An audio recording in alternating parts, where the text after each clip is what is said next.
Have you or a loved one ever gone for a quick tampon run at the local department store and checked your receipts, only to find horrifying prices, 50-cent taxes for an item that's barely even $6? Unfortunately, no, you're not entitled to any financial compensation. This isn't a mesothelioma ad. This is America. All feminine products are taxed like this because they're considered in many states to be a luxury item. Now, I know the implications of this classification may be a difficult concept for some of people to grasp, so allow me to demonstrate.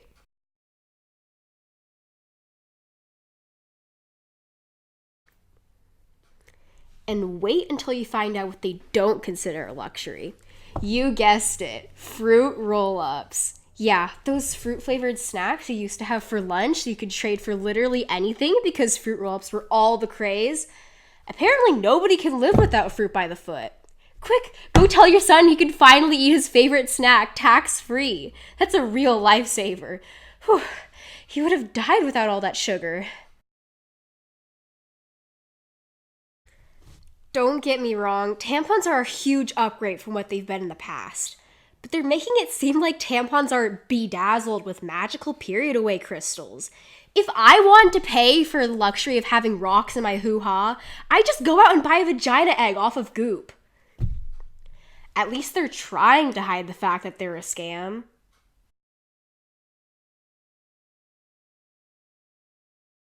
Now, as much as I would like to say that handing out free spiritual eggs with the purchase of tampons would solve the problem, tampon taxes are more than just a disappointment.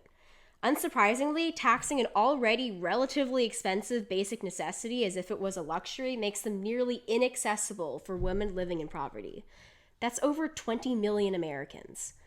According to the American College of Obstetricians and Gynecologists, 2/3 of low-income women couldn't fork out enough money to pay for feminine products once or more a year. And nearly half of these women have a hard time paying for their own food after paying for menstrual products. That's a real slap to the face to the people who are already struggling to support their families on a daily basis. Although we have learned in the past that dumpster diving can be a viable way to find loads of useful items, I don't think dumpster diving for tampons is a very good idea. Or safe for that matter. But then again, what can you do in this type of situation? The responses surprised me. I had never thought about the issue of menstrual hygiene.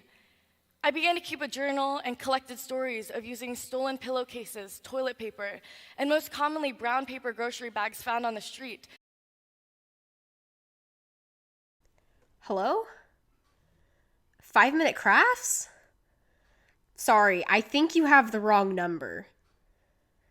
Yes, I understand that you need period DIYs for your new episode, but no, you should not be taking notes from this. Okay, bye. Anyway, on the bright side, there is some good news from states that have been stepping into their big boy shoes. New Jersey, for example, who repealed their tax in just 2005, has consumer data which revealed that women with low incomes do actually benefit from the tax repeal, because pads and tampons are made cheaper and more accessible.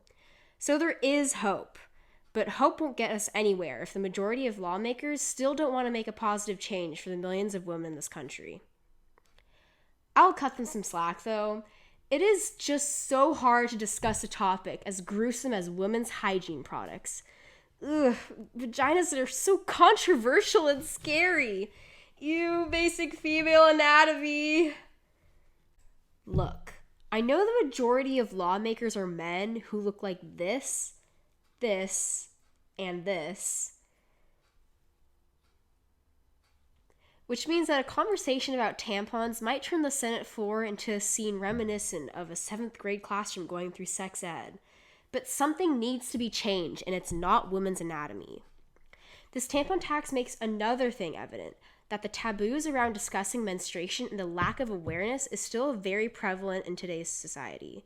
In 2015, a Thinks campaign was rejected by the New York Subway Advertising Network because it included images like half of a grapefruit and a raw egg.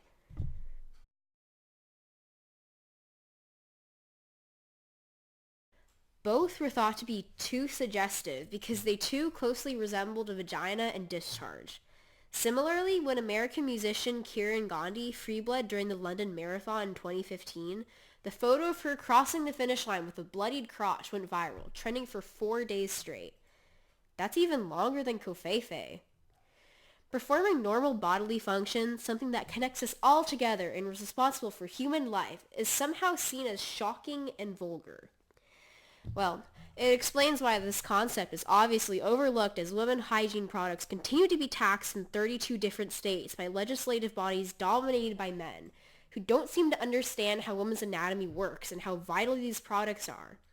These men also appear to be confused as to why feminine hygiene products are even taxed in the first place. I have no idea why states would tax these as luxury items. I suspect it's because men were making the laws. Luckily for us, there has been a change, as explained in this New York Times article. Just in this last year, lawmakers in 22 states introduced bills to repeal the tax. Wait, what? 22? Oh my god, what have I been talking about this entire time? We've already done it! Roll the credits! What? What do you mean read the rest of the sentence? But none were signed into law. Oh. Give us a moment. We'll be right back.